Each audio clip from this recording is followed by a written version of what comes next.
Once again brought to you by Orbex. So the main topic of discussion over the weekend and for the rest of the week is the G7 meeting. Formerly the G8 meeting up until 2014 when Russia was actually taken away from it following its move into Crimea. So a lot of the topic is again on Russia and how the G7 committee can curb this runaway oil prices. They're looking to put a cap on Russian oil exports, and this will in turn hopefully figure out what's happening with the inflation as well. So the oil movement is a big cause of the inflation going higher and higher. Obviously we've seen oil hit, well, let's see, $120, $130 a barrel in the last few sessions, and now it's just dropping down precariously to $100 a barrel. So we'll see where that's going to move in the next few days, especially with this movement, let's say, of talks between the G7 committee and the European Council into starting to move away from putting not only a cap on oil prices, but also moving away from Europe using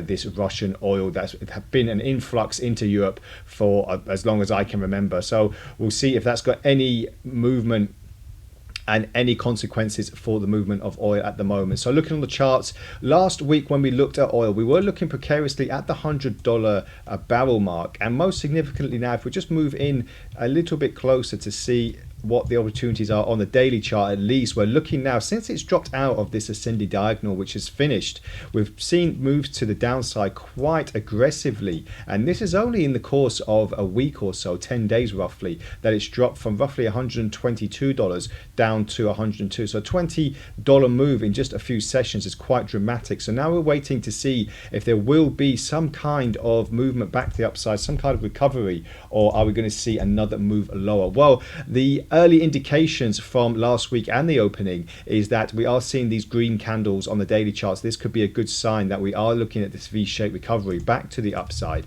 but we'll have to probably punch through this area of the Ichimoku cloud. I'm using this indicator today just to see what the opportunities are if oil does start moving to the upside, and where we can put in fresh bids for the black gold. At the moment, a lot of traders are not really worried that it's going to start pushing further below $100 a barrel. However, if we look on the 4-hour chart, most significantly is that we are trading quite still in a bear market at the moment. We were in a bear market for the last few trading sessions, as I said, from this momentous shift to the downside, this $20 move. However, now we are looking to see if we're going to start moving higher, or if there's slight consolidation until we see a movement and a signal to the upside or downside. At the moment on the RSI, not too much to sink our teeth into, not too much of a divergence to see where this is leading. However, for the next few days, because oil and Russia will be the first thing on the G7 agenda, this will give us a good scope of where the black gold will be heading next. So just keep an eye out for any volatility in the next week for oil at least. And we can't look at oil without looking at gold.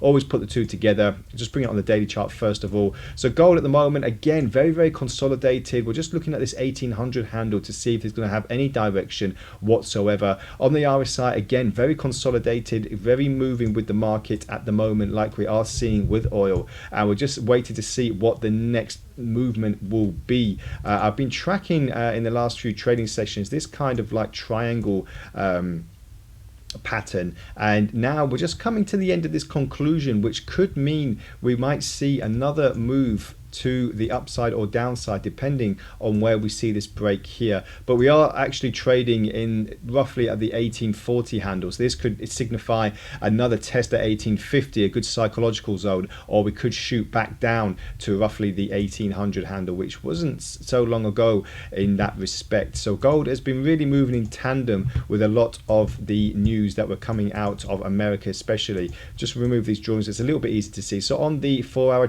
chart, we're seeing now another possible move to the upside, but that could be hindered with the resistance of the bottom border of the Ichimoku cloud, and we could see another move to the downside because it's moving quite consolidated. So we could get this kind of choppy pattern until we see possibly a move past the 1850 zone, or as I said before, to these fresh bottoms at the moment. So the start of the week, gold and oil, very big commodities, very big trading opportunities as well, always in the news and in the fundamentals.